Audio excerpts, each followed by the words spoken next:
बांग्लादेश में हिंदुओं की दुर्दशा जो हो रही है उस पर आपका क्या कहना है? कहना यही है कि अपनी सुरक्षा के लिए अपने घर की सिटकनी तो लगा लोगे, दुनिया की सुरक्षा के लिए सिटकनी कहाँ लगाओगे? मैं केंद्र सरकार से पूछना चाहता हूँ कि $10 मिलियन का चंदा आपने बांग्लादेश को इसलिए दिया था कि वो व्यवस्था करके हिंदुओं की लक्षित हत्याएं कर सकें, उनका उत्पीड़न कर सकें, उनका सफाया कर सकें, आगजनी कर सकें, इसीलिए आपने दिया था। और हम भारतीय तो यही जानते हैं कि इस समय केंद्र की सत्ता में सनातनी सरकार है, हिंदूवादी सरकार है, फिर भी देश के 200 जिले आज हिंदू अल्पसंख्यक हो गए। देश की बात छोड़िए, केवल बांग्लादेश की ही बात करें तो अंतर्राष्ट्रीय मानवाधिकार आयोग का कार्यालय दिल्ली में खुला है। मैं अंतर्राष्ट्रीय मानवाधिकार आयोग से पूछना चाहता हूं, क्या आपकी नाक के नीचे ये सब हो रहा है? आपको पता नहीं है?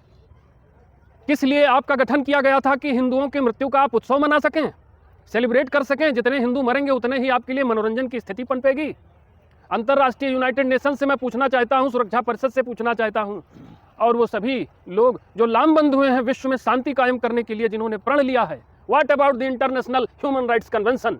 Where is right to freedom, right to equality, right to life? कहाँ है? कौन जिम्मेदार है इसका? केवल कागजी खाके तैयार करके केस स्टडी तैयार कर रहे हैं, बांग्लादेश का में लक्षित हत्याओं का उत्सव मना रहे हैं। अब तक क्या कार्यवाही की गई है? एक दीपू दास की हत्या होने से आप इतने आक्रोशित हैं, आप भारत से ये बातें पूछ रहे हैं, मानवाधिकार आयोग से पूछ रहे हैं, वहाँ बांग्लादेश की सरकार से आपने कभी पूछा? वहाँ के लिए उनकी जनता की हत्या हुई है।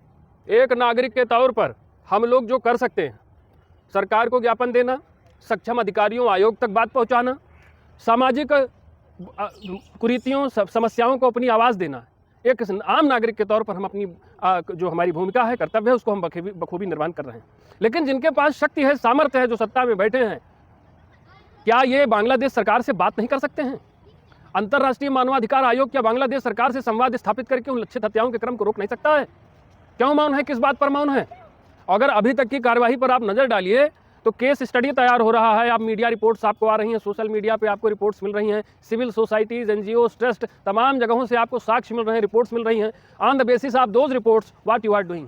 The big question is what Indian government and United Nations human right commission is doing to stop Hindu genocide in Bangladesh? What are we waiting for? अपनी बारी का इंतजार कर रहे हैं। जैसा कि मैंने कहा कि अपनी सुरक्षा के लिए चटकनी लगा लोगे अपने घर में, लेकिन दुनिया की तबाही को से खुद को बचाने के लिए कहाँ चटकनी लगाएगी दुनिया, या आप कहाँ जाओगे? लेकिन यहाँ तो हालात ऐसे हैं कि जब चुना ही है कत्ल का हुनर देखकर, तो क्यों परेशान हैं लाशों का शहर देखकर? एक अंततः यही अपील करना चाहूँगा मानवाधिकार आयोगों से कि कागजी कार्यवाही में जो तुम लगे हो, जब तक तुम अपनी बंद कमरों में, एसी कमरों में बैठकर फाइलें तैयार करोगे, रिपोर्ट तैयार करोगे, कमेटी गठित करोगे, तब तक न जाने कितने निर्दोष लोगों की हत्याएं हो जाएंगी, और उन हत्याओं के जिम्मेदार तुम होगे। क्या अंतर्राष्ट्रीय न्यायालय नहीं है? इंटरनेशनल कोर्ट ऑफ जस्टिस नहीं है? मानवाधिकार आयोग का अगर वहां उल्लंघन हुआ है तो बांग्लादेश सरकार के खिलाफ मुकदमा वहां कायम किया जाना चाहिए था। अब तक क्या हुआ है? कौन सी इन्वेस्टिगेशन, कौन सी कमेटी आप गठित कर रहे हैं?